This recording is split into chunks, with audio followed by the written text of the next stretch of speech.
So much comes to mind when we talk about refusing to lose, and along these same lines, you have to be really committed, but resilient.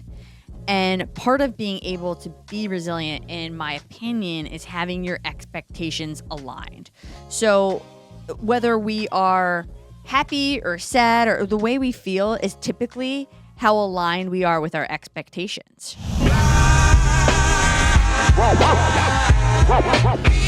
Welcome to Ace Proudly Talks for the Superstars. Tonight, Hello and welcome to Love and Business. I am Mick Arnold, president of Arnold Packaging and Arnold Automation.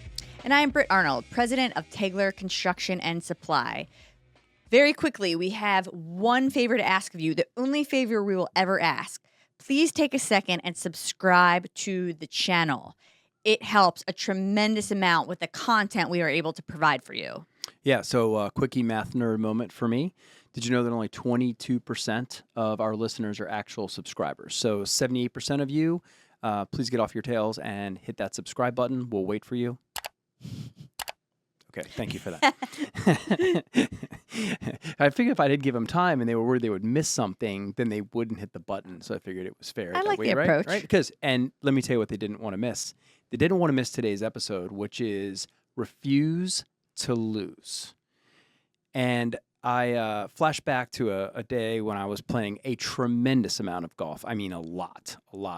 And really, I think I was probably a professional amateur is what we would have called someone like me back in the day who actually had a job, but played so much golf that they were a professional amateur.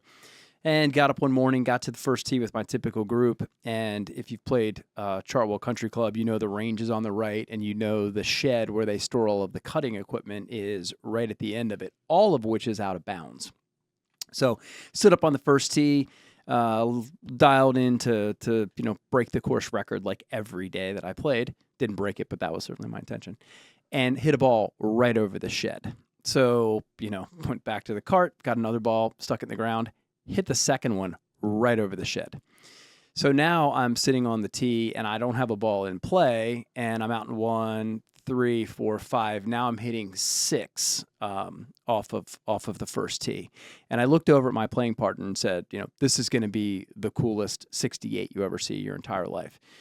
Hit one down the middle, made birdie with my third ball, kept the round going, and ultimately I think I shot 69 or 70, but played really well for the last 17 holes. And what I remembered was when I was a lot younger player, and played some college golf, played a lot of really competitive golf, my mental fortitude was not good enough when I was a younger, less mature player to stay in that round. I would have gotten emotional. I would have gotten sideways. I would have gotten cloudy, because that's what emotion does in that moment.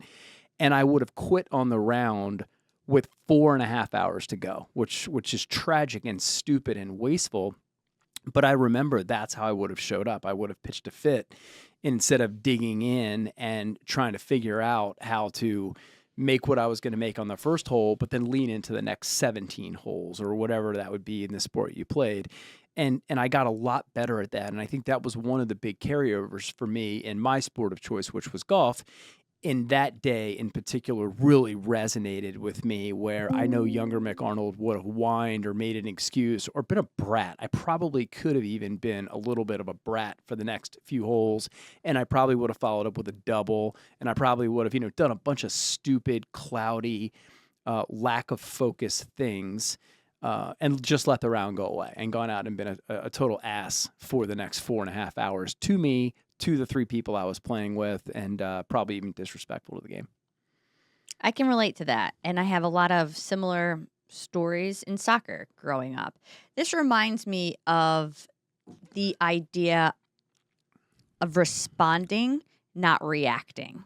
And you have to have the maturity to be able to do that, and the experience where I look at that as when you respond and don't react, you are in control. You're in control of your emotions. You're in control of what's going on, as opposed to just instantly reacting and not taking a second, or really not having the control to respond. And I only think you can do that with a lot of practice and a lot of time, but I think it makes a world of difference. And it sounds like in that moment, that's what you were able to do. Yeah. Yes. And I didn't dial it down to that. Those are two great words. So if you're listening, great takeaway. And the idea between reacting and responding. And there's lots of, as a much more mature person, but businessman, right? So many crossovers we talk about all the time between what we learned as, younger athletes or whatever we were approaching or pursuing, and now what we do and how that crosses over into the work world. And there's any number of sayings that I have now when I'm trying to slow it down for myself, right? When I'm feeling overwhelmed, that old saying of waiting for the other shoe to drop. What's different is I recognize those moments, and instead of reacting, I get myself over into that other space, and instead it would be something like, well, this seems like an elephant. How do we eat it one bite at a time? Like that would be a response that I would have versus younger Mick Arnold, who might have reacted with poor decisions, fast decisions, not understanding that there is time to let it marinate for a second. Then none of those decisions are so snap that if you don't make them immediately, there's going to be consequences that are likely detrimental. It reminds me of one of the sayings you've always said, which is, correct me if I'm wrong, there's more room between the boats. Yes. Yes. And that saying always resonates with me, especially in the beginning of when I was running the company. Everything seemed so urgent and so overwhelming that it seemed like, how in the world was I going to get it all done? And one of the sayings I really like that you said, there's more room between the boats than you think there are, meaning you have more time than you think. Don't need to rush it. Don't need to take shortcuts. Need to show it with urgency. Need to work hard. All of those things, but need to take your time and do it right. I do agree, when things seem overwhelming and you seem like you have to get everything done with once and you're rushing, things become very cloudy. Your judgment is not as good. And again, that just takes time. I'm not sure that time and practice, I'm not sure there's anything else that can correct that or make you better at that. Like, the only reason I am now in a position where I can figure out in my business what needs immediate attention, what doesn't, what I have more time on, what's more urgent, is just time and simply understanding better and being able to prioritize a little bit better. But that's just time spent in the business, hours. Yeah. Purely. Yeah, and I'm going to double back to that boat story just so our listeners can follow along. When I was young, we grew up on the river and had boats. And I remember when I was first learning to navigate and to be able to run a boat on my own, I would get out on the Severn River, which is where I grew up in the area that I was when I was young. And as I was heading up the river, I would look out in the distance and I would see what looked to me like a wall of boats. And I remember vividly the anxiety that I would take on because I was a new boater. And, what did the Coast Guard say? Do I go by on the right? And is it 100 feet? Or what are all these rules when I'm passing other boats? And what about sailboats? They have different rite of passage than power boats. And I remember taking on this anxiety and it actually building up. But as I continued down the river and I got closer, the boats weren't lined up in a wall. There was actually, they were more three-dimensional in nature. This one was close, but that one was far. And there was plenty of room to navigate between them. So that's that saying or something I remember when I would feel anxiety was, it looked like when I first started that there was an impenetrable wall of boats. Mm-hmm. But as I continued to make my way along, turns out that there was plenty of room and it was pretty easily navigable, exactly the opposite of what I was preparing for. I love that analogy. I really do. So as we're talking about refuse to lose. Why did you think this was an important topic to talk about today? Is there something that triggered it? Is there something relevant in your business? Or is it just a topic that, why is it weighing on your mind right now? Because I love the fact that we come in here once a week or once every other week and we talk about things, and typically it's triggered by an event or something that happened. Is there anything relevant?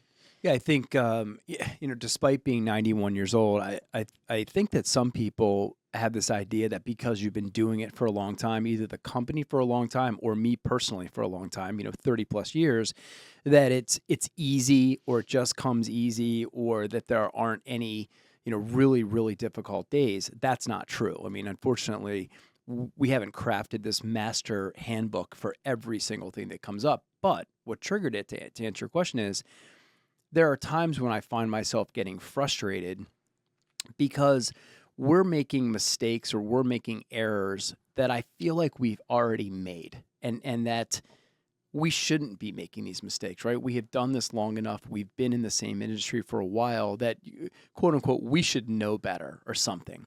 And that's when I can get myself, I find myself frustrated or getting a little amped up or ramped up around the topic. Now, one of the things that I realize is that nothing is static. Everything is actually dynamic. And regardless of how long you've been in business or how long I've been in this particular role, that everything else around me is changing, right? My teammates are different. They have different lengths of tenure. Technology. Technology. Our everything. competitors, all the pressures. But my 6-month-old teammate, who's a new member of our team, they've never made that mistake before, right? And I'm frustrated, almost as if they don't have the right to be human and make that mistake because we made that back in 1982, dum-dum, right? We don't make that. That's wrong. That's so absolutely wrong of me.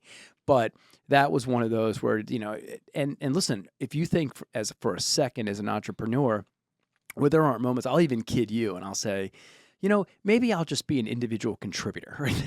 That's the word for somebody that doesn't have any direct reports. One of my buddies took a role recently and that was the first time I'd ever really paid attention to that word. He said, yes, I'm going to be an individual contributor. And I said, oh my God. Just pack all your shit up. That sounds amazing. What does that mean? He said, it means I'm just responsible for me. And I was like, oh my God, that sounds amazing. So if you would hate it. Yeah, I would. And then 10 seconds later, I was probably hugging one of my teammates on the way down the hall or high-fiving or giving Tommy a hard time for not swimming across the channel today. But if you think for a second as an entrepreneur that you don't backslide or you don't have those just childish or even primal moments, you're wrong. They're absolutely in there. So that is a long answer to that's how I got here. And sometimes I'm just like, nope, that's it. We're digging in. Losing is not an option. So you hit 2 balls over the shed, get one in play, and get this round under control. And I know the audience, those of you, thank you so much, who have stuck with us on these episodes. You're probably sick of me talking about this, but for some of you that are new here, we talk about the mundanity of excellence. And this, I always go back to it because it seems so relevant, and especially even in this moment. Like, you're continually going back to things in your business that you have done for many, many years, and you're either going over them again, but I can assure you, you're enhancing and you're refining them. And it comes back to, and I think this is part of refusing to lose and becoming excellent. I know it is. It's just continuing to do the same things day in and day out, but hopefully making them better. And I truly believe, I really, really believe that the difference between people that succeed or people that are excellent, as you like to say, are those that can do the mundane things the best day in and day out, and they can sustain that work ethic. And those are the people that typically come out. It's not sexy. It's not the big things that people are doing. It's the small things that make a big difference that people are doing every single day. Who can show up and be consistent? And yeah, and there's so many examples just in life around those. One popped into my mind because you were saying the same thing over and over again, and then my thought was, while mixing in what you've learned, while tweaking it, and then I had an idea of a chef, right, and a recipe, and you're constantly making these minor tweaks to that recipe to bring the flavor out, to do different things, and it evolves like your business, like everything else. Over time. And that recipe, which is a great word. And by the way, we use the word recipe throughout the manufacturing world all over the place. Like if we're making a part, a bill of materials could also be called a recipe. I mean, there's so much crossover between different things. But as you were talking, I thought, I'd have this core of ingredients, which I know are amazing. And I'd be weaving in, I might be increasing one or decreasing another, or adding a little bit of something new to ultimately get where I wanted to go and be exponentially, hopefully exponentially better than what I had made the day prior. So much comes to mind when we talk about refusing to lose. And along these same lines, one of them is refusing to lose. You have to be really committed, but resilient. And part of being able to be resilient, in my opinion, is having your expectations aligned. So whether we are happy or sad, or the way we feel is typically how aligned we are with our expectations. And so when I show younger me would always show up winning, expecting to win or things to go perfectly. And when they didn't, much like you, I could be a brat or throw a tantrum or just act in a way that I didn't want to show up. Now I definitely am able to, not always, but most of the time, go into things with my expectations aligned. And we always joke about when you go into the MVA or DMV, Right. like your expectation is you are not walking out of there with what you came in for. So like if you need a license or you need a permit, you're doing something, like you're not walking out of there the first time with it. You're going to have to go back 2 or 3 times. Yeah, you will have forgotten a piece of paper, right? Or they're going to make it hard and they're going to make you get another document or get something notarized. So now if I go in there, I'm like, I will have to go back 2 more times. So I don't even care the first time when I walk back out, or maybe even the second time. Yeah. So it's showing up. So now when I approach things and I talk about this DC business that we're building, we submitted after hours and hours and hours of tedious work, we submitted all the paperwork, and they came back, the DC government, with, tens and tens of hours they came back with corrections we had to make, which for me is going to result in a ton of hours and hours of extra work. But when I submitted that application in the past, I would have just said, oh, we're going to be approved and we're going to get this designation and all is going to be well. I know better now, and my expectations were aligned. I know there's going to be a few back and forths of submit this, correct this. So when they came back, I was not startled. I was not phased. I'm like, okay, this is what it is. And I constantly remind myself, although cliche, so true, so many people in that moment would say, screw it. I'm done. I've already put so much work in here. I cannot possibly do more. And I know this is what separates those who continue on this path and those who don't.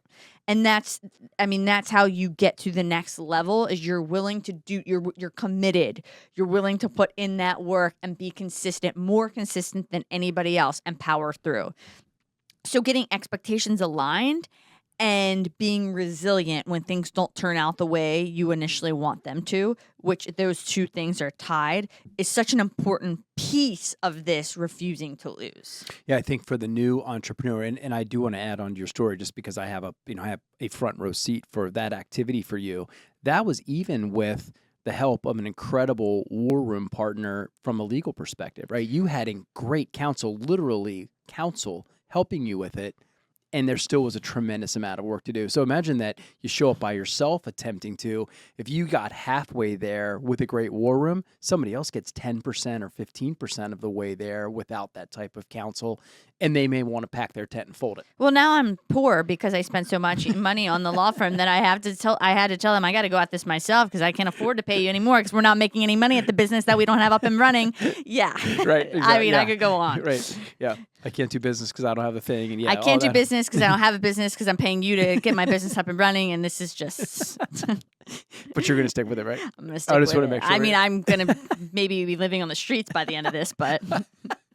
Oh my God, Tommy, we're gonna have to wrap this short so we can go make a cardboard box for Britt to live in.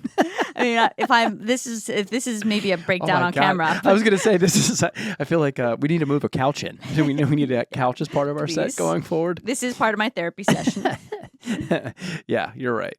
But I think part of that, with the experience, because that's what we also started with the episode 2 was, young Mick would have been a brat and quit, and once as you're in it longer, imagine now that I've hit 2 balls over the shed and shot 69. Now, next time I hit 2 balls over the shed, what happens? I'm like, I've been there. Looks like 69 coming up today, everybody, right? So all of a sudden it becomes not nearly the event that it was the first time because you have that experience and what is familiarity and that's so. That word is so important and interesting to me because there's a great saying, familiarity breeds trust. And trust in what? Could be a person if you're familiar, could be also be a process too. If you've seen a process work before, then your familiarity with the process could also breed trust in that process. And those are all outcomes those are the benefits, right? Because if I had been a brat or not stuck with it, I would have missed the opportunity to learn that lesson. And that is, so you've got to do both, right? You've got to be there, and then you've also got to blow it, and then you have to work through it. You have to have all three of those to be able to walk away better than you showed up. And that comes down to constantly putting yourself in those positions so you are constantly failing and building that resiliency muscle. There's no other way to do it. Like, you have to continue to put yourself in uncomfortable positions. Again, I feel like some of the stuff we're talking about is cliche, but it's cliche for a reason. It's so true. You would have never learned to get better at your golf game had you not continually put yourself in uncomfortable positions with great players, many different tournaments. Like those things you have to do. We're talking about golf, but in any that this is applicable to any part of your life. Sure. Dance, right? I'm just thinking, if you're not an athlete, if there's other things that are your pursuits, dance could be one, theater could be one. Talk about putting yourself in uncomfortable positions. Wow, it's one thing to, hit a driver, in front of a group. Singing in front of a different group. Talk about putting yourself out there. Whoa. It is. And a lot of people talk about you have to continually be consistent in being in uncomfortable situations so that you can ultimately succeed or be excellent. But I'm flipping it and saying you have to do that so you fail a lot, so you become accustomed and familiar with failing. So you build that resiliency, and then ultimately in the end, hopefully you succeed, whatever succeed means to you. Right. And I think that's also I parse the difference a lot between excellence and success, right? Success being external and excellence being internal, right?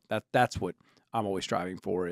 That's great. If everybody else seems to think it's awesome and wants to shed success on me, that's great. But really it's just about excellence, which is internal. And this is all frameworks. It's all the way you frame situations. When you come out of a situation and it didn't go the way you planned, you lost, you were defeated, how are you framing that situation? That's everything. You can come out defeated, I suck, I should give up. You can come out, wow, I learned a lot. I learned that there's a lot to be improved upon, which a lot of times for me is super exciting because you're like, God, I have so much room to grow. Like, if you're coming into a thing and you suck and you're like, okay, I already know I have a lot to learn and a lot to grow. But if you're coming into something you think you're pretty good and then you get rocked, that's exciting because you're like, there's so much potential, so much room to grow. I have so much more work to do. And if you really love what you're doing, that's motivating. That's inspiring. That will get you out of bed in the morning. Well, that's a really mature idea you just put forth, though, right? The idea that so you said, well, if you showed up knowing you suck, that's back to the one comment about having your expectations in line. But if you think you're good, and then you get rocked, can imagine having that type of maturity to say, "Oh my God, that's amazing! I didn't know how bad I sucked, and look how much room I have for improvement." Now, listen, I'm sitting in a chair talking about this. Are you saying you didn't necessarily practice that 100% of the time? In the moment, I don't know how necessarily. I can, while I'm sitting in a chair, very calm, not in the situation, looking at it from a holistic view, it's very easy for me to say that is the smart thing to do, and wow, I will grow so much when I do that. Yeah, hopefully we can take that away with us like we do for a lot of our podcasts. Your parents mentioned, though, that when you lost soccer games, you were not very happy. You were not very nice to be around. Oh, my God. Nobody wanted to be around me. Yeah, I hope I've grown since then. They particularly did not want to be around me. But I think that is part of, that soccer meant so much to me when I was younger, and I turned it into a career. But that those emotions that would come out, I was young. I didn't really know how to handle them or how to manage them. But that was just a product of giving a big, big shit. Yeah. This is a little bit of a tangent. Oh my God, my mother's gonna love that one. Big, big She, shit. oh yeah, she loves when you let it fly. Ladies aren't supposed to curse. Oh Lord, clutch the purse. She said shit. Yeah. This is a total tangent, but that's what we do here. I was listening to a podcast about, it was Sally McRae, which I love. We talked about her. She's the ultra runner, and she's in business with her husband. He does a lot of her crewing, and she has a no. Sorry, I'm referencing the wrong person. I was listening to Glennon and Abby Wambach, and they have a daughter. They were talking about their daughter that's playing soccer. And Abby was saying something she found, which she's trying to work with her daughter on and sees, which is such an interesting observation, is that females, at least on her team and just in general, are afraid, a lot of times, afraid to show up and show everyone around them that they care the most. That they are willing to go to the ends of the earth to win. If the ball's during practice, if the ball's over the sideline just a little bit, like they're fighting for it, they want to win. And it is very, very scary to show that you give a shit more than anyone else. Whereas on the national team, every single player would just like die to win the game. Like they all cared the most and they were not afraid to show it. Where she's realizing that like younger girls, it's almost embarrassing to like show that you care so much. And I really resonate with that. Yeah, sure. Because when you're in a pool of all elite athletes, I cared the most. And so did everybody around me. And I was with an elite. I mean, every girl on my club team went to a very good D1 school. Every single player. That's how good the team was. Mm-hmm. You know, we were between 1 and 2 in the nation. And then when you're playing in those elite levels, that's how everyone is. But when you're in a bigger pool and, you know, it's kids' sports, you will pick up on these things. And that was such an interesting observation. Yeah. And I know you have to have that mindset to be the best. So how can we teach you? I mean, this is not something this is rhetorical and I'm saying out loud, but as a female in business and a female who was an elite athlete. And the mother of daughters. And the mother of, this is that point. Like, how do we change that? How do we change that mindset? How do we, because I don't think guys don't have that. That is not a thing with dudes. No, it's not.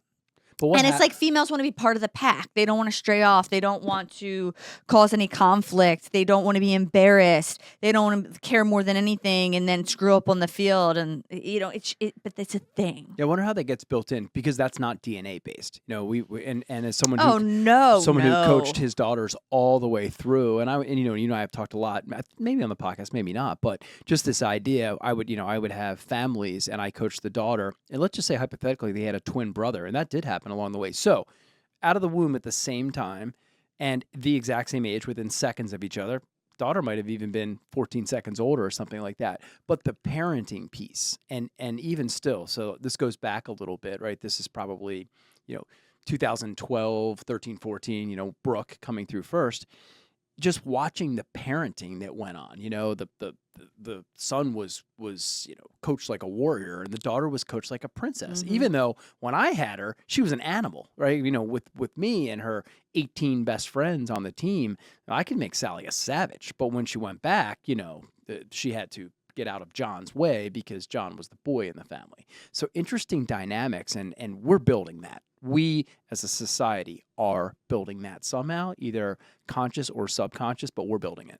Yeah, and I looked back at a LinkedIn post I wrote. I mean, it was years ago. And I do recall, I don't remember exactly what it said, but it was something about in this day and age, and I think particularly in the younger generations, it's like cool not to care too much. Like it's not cool to give the biggest shit ever. And I was just writing about how I always do. Like what I'm doing, I care so much, like so extreme, so obsessed, and that's just how I've always been. And I think you can relate to that. But that is not how a lot of females show up, even if they feel that way. Right. Yeah, we exercised in our executive meeting a couple weeks back, and it was as simple as pick a word to describe your teammate, and each of us had to pick one. And I think at least once I got the word relentless, and that was something at no point was I like, oh gosh, relentless. I can't believe you think that way. I was like, that's exactly how I want you to think of me. I want you to think of me as relentless, and I would love to have. You are relentless. Well, You at are. At least one person thought that. But how do we build and make little girls? I think this is about refuse to lose. But how do we build a culture for little girls where they say, "I want you to know me exactly as relentless." Mm-hmm. Yeah, and I don't have the answer because I grew up like that, very much so, and I don't know why. Other than if we're talking about being raised, my parents just really let me do my thing and never felt like I had. I don't know. Do you recall where it came from? And this is a huge point, right? Just because your family, they're the collection of the nicest, coolest, not overbearing. The opposite not of overbearing, overbearing, yeah. right? It wasn't like you had, because we coached those dads that were obnoxious on the sidelines. Yeah, not that at all. They generally never played a sport. They were living vicariously through their 7-year-old boy or girl. Your parents were the exact opposite of that. So where did it come from? I'm over here saying, no, that's not a DNA thing. But was it a little bit of a DNA thing? Well, I can tell you that. So my sister and I don't share that same. We're really different. Like, she's got so many amazing qualities that I don't have, and vice versa. And we're similar in some ways. But she didn't show up like that. At least not in the sports, like relentless. And she would tell you the same thing. And our personalities are different. And my parents will tell you, like, they think out of the womb that was me. So I don't know. And I don't think we'll ever, that's the, nature versus nurture argument, debate that ongoing for everything. But I'm not sure. I think it could probably be a mix of both. I wish I knew. Well, yeah, but if you ask them, that they would say, oh, immediately. That was, you could tell. Well, also, too, parents, this idea that because you grew up under the same roof, you had the same exact stimulus or stimuli. Bullshit. It's not true. As a younger child, and we watch Olivia as our youngest, right? When I tell you that kid came out of the womb scrapping and ready to battle, ready to battle, whether it was, who are you two? Clearly you beat me here. I'm going to have to take everything you have. That's right. And that's how. And she's talking about her 2 older sisters, but it's like, all right, well, going to have to run you 2 over between here and there. And definitely came out of the womb scrapping. Maybe birth order has something to do with it. I don't know. Yeah. Very interesting though. Yeah. Well, I think that's on the topic of refuse to lose. Just that whole mentality. I think we went all the way back to childhood. And my part would be, how do we get kids how do we get kids into that mentality? How do we create this environment where it's not only okay to be exceptional when you're younger, it's celebrated, right? It wouldn't be. Jorby, your VP and coworker and awesome human, tells us about the Australian society, right? With the poppies. And poppy yeah, syndrome. the tall poppies, right? You don't want to be the tall poppy. Why? Because you get cut off, right? Everybody hangs in this area of elevation. I've heard that's also used in the UK. I think you're right. Similar mentality. I think you're right. And so that definitely seems to be part of the younger society. And the thing that most amazes me is all of these kids are attracted to the most differentiated things, whether it's Apple or Under Armour, or pick a brand, right, that they rally around or something that they celebrate.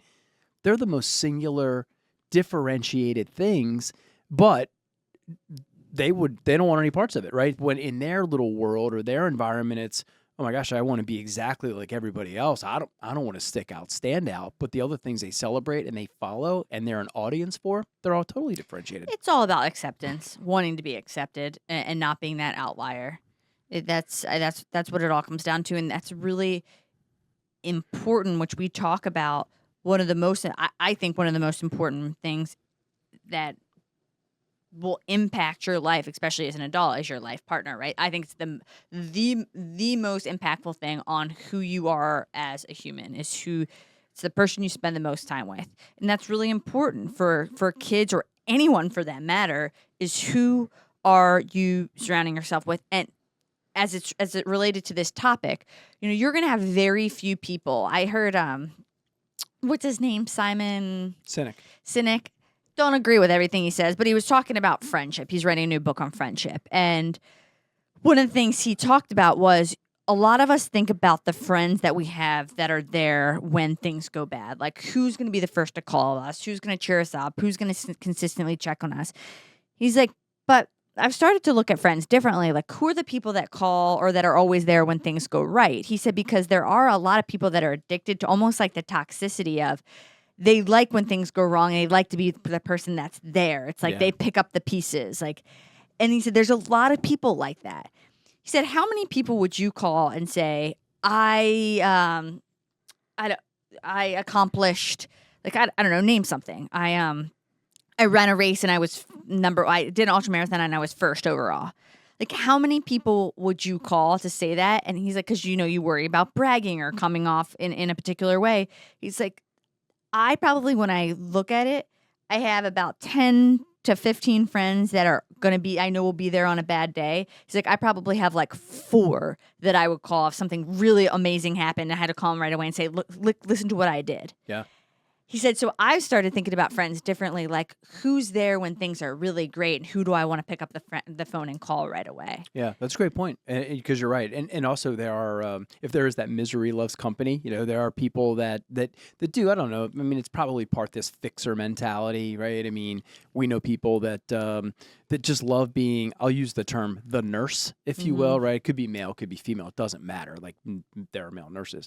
But they just, they've got to swoop in and save the day or take care of the person in that regard. And that's really attractive to them. And I don't know if it validates them or there's value to it, but clearly it's doing something or you wouldn't do it.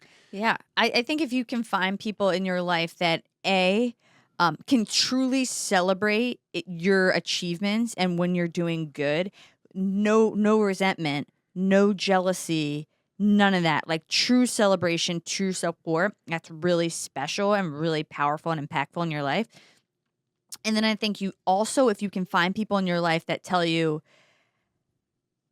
like, you can do more, you can work harder, because we most of the time have people saying like, you're doing a great job, right? Or, Mick, you work 18 hours a day, like, take a break or find work-life balance. Like, who are the people in your life like, Mick, you're doing good, but you can do more. Right. Very few people have I was going to say balls, so I'm just going to say balls. Balls works. To tell you that and to show up, and because they care and they see more. Okay, when YouTube doesn't push this episode, it's you today. I would just want to be very clear about that. So what? But truly, like, can you think of?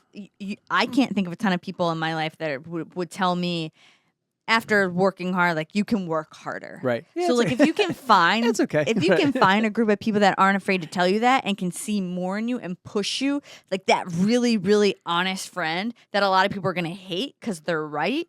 But if you can find that, like, wow, I think that is, again, so powerful. Yeah. Very hard to find. Yeah, I was thinking about, too, when this is going back a little bit, when you were talking about when you were younger and how committed you were and all of that negative energy, because you didn't know how to control it, right? Because you were probably reacting and not responding when you were younger and reacting to it.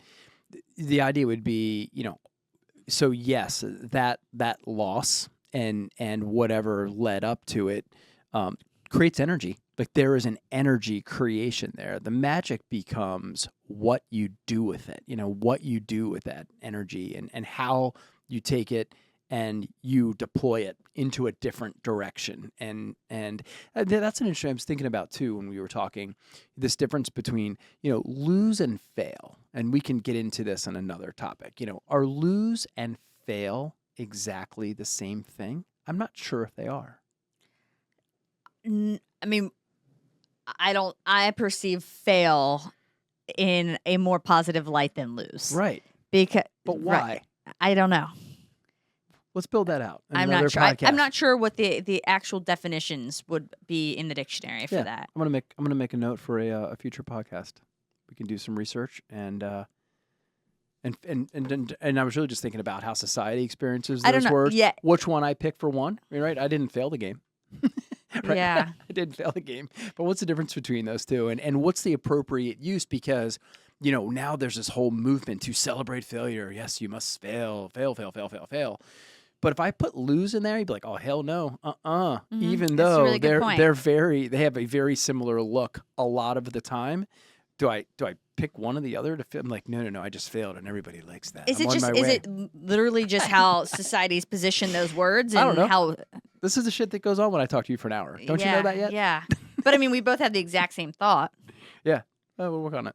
Okay. Yeah. I was thinking about that. Next one. Since we have the couch out today. Yeah. Well, what else we got on this refuse to lose? This has been great. These are my favorites. For the viewers. Sometimes we come in crazy prepared. Other times we have a topic and we let it marinate for a second and then pound into the room after a wild beginning to the day and get after it. Yeah, I have one question for you. So, in your world of building your refuse to lose mentality and approach to life in the world, and we just talked about surrounding yourself with people that are going to have that same mentality. In a company as the size of yours, which is pretty large, how important is it in your hiring process or your building people process that you're building people with the same mentality inside your organization? Is that something you're thinking about? Is that something you're looking for as it relates just to business, not your friend group, just business? Yeah, if I think about our values for a second, one of them is commitment. So I would probably, if I had to pick one of the value words that we use and value, I don't think you can use value and value, but whatever. It would be commitment. So yes, certainly standing those values up, one of which is commitment. But I will just say that it's not necessary that we are, that we refuse to lose at the same things, right? Or that we're committed to the exact same things. To the contrary, I mean, yes, overarching whatever the mission is, of course, we all have to be committed to that. But when you break that down and you start coming down into different areas of the business, then I'm looking for that same level of commitment, but it doesn't have to be for the exact same thing. Like I'm looking for Tommy to be relentless and committed to his craft. His craft and my craft are different. So if Tommy's interviewing or looking to come into the organization, what I'm looking for is alignment of values. That word commitment would be there, but I'd be looking for Tommy to be relentless at whatever his superpowers are, right? His ability to edit and create graphics and story tell and all the things that he's so much better at than I am. My skill sets are different, right? So I think, yes, looking for that level of commitment, tenacity, relentlessness. But I think that even, too much overlap. I mean, how many first basemen do you need and how many tight ends do you need on one team? I'd be looking for a comparable, like you said. When you get to that level, you're one of the very few that elevated or escalated out of the groups, right? You played rec ball, then you played club ball, then you played college ball, right? And there's a thinning of the herd at every single level. And only the best of the best of the best survive when you get there. So, of course, everybody has the same tenacity, and you guys are committed exactly with the same tenacity and relentlessness to the mission of winning. But you as a forward might be relentless about something a little different than the left back, right? Mm-hmm. The person exactly opposite you on the field. So that's how I feel about that, or that's how I would approach, or how I do approach. Yeah. I think what I was getting at is, and I agree, on the soccer pitch or on the sports pitch, like those, everybody has that, for the most part, that like relentless mentality, or at least that was my experience. But when I'm in business, I'm not sure it's the same. And I'm saying this for people that are building companies or building teams inside an organization and thinking to themselves, do I have a team of absolute killers that refuse to lose? Because as I mentioned, I think it was last episode, when we were having our team meeting about values, they all were like, we all decided that I'm very intense, and like intensity did not resonate with them and their personalities. Mm-hmm. So I think it's really important to, and that's not to say that my teammates aren't relentless or they don't refuse to lose, but our character is like, we are tenacious and intense and type A and OCD, and like just everybody knows what our mission is, and we're gonna like run through a wall. That is not you don't need a team of that, or you don't need an organization. In fact, I think it would be a horrific, chaotic mess if you had that. Sure.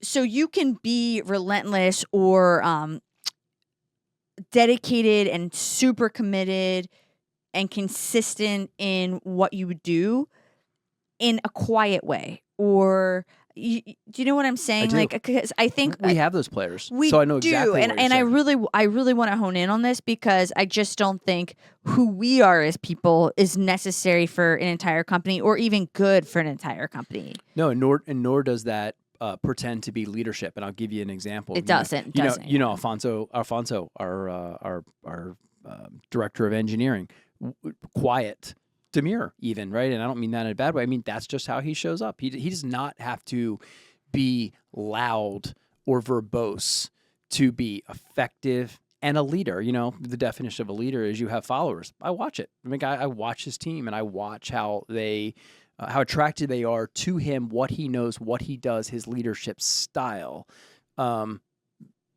Definitely different than me, certainly different than you, but absolutely as valuable for sure. And I would even say as valuable, just at a skill set that's a little different than mine. Right. So I think we've got to recognize that, and I don't even think everybody has to be quite as right. We keep using the word relentless, but I don't even think you have to have a team of everybody that's relentless. I think a team is a well-balanced mix of people that can work really well together and get the job done. Right. So, and that's going to look different inside every organization, and us as leaders, that's our responsibility to figure that perfect mix and balance out. Right. How do you create the right group of people that collectively will refuse to lose? Yeah, and I think a lot of times the leader, or the person at the top, if you will, is going to be, a lot of times, they are going to be that relentless, run through a wall type of personality. I think you're going to find that more times than not. But not loud. That doesn't mean loud, too. It Just don't. It does. Right? It can, Can. but it doesn't. It can be. Sure. But it's up to the, and in a situation, that's us, but it's up to us to find the right group of people to get the job holistically as a team done. As is our listeners, the ones that are listening that are in leadership roles.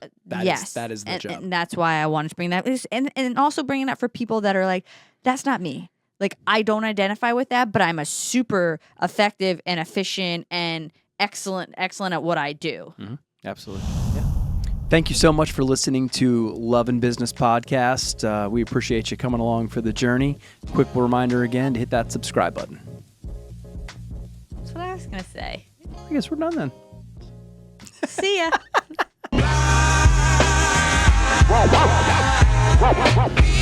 Welcome to Ace Rodney Talks for the Superstars. Tonight, great guest, the incredible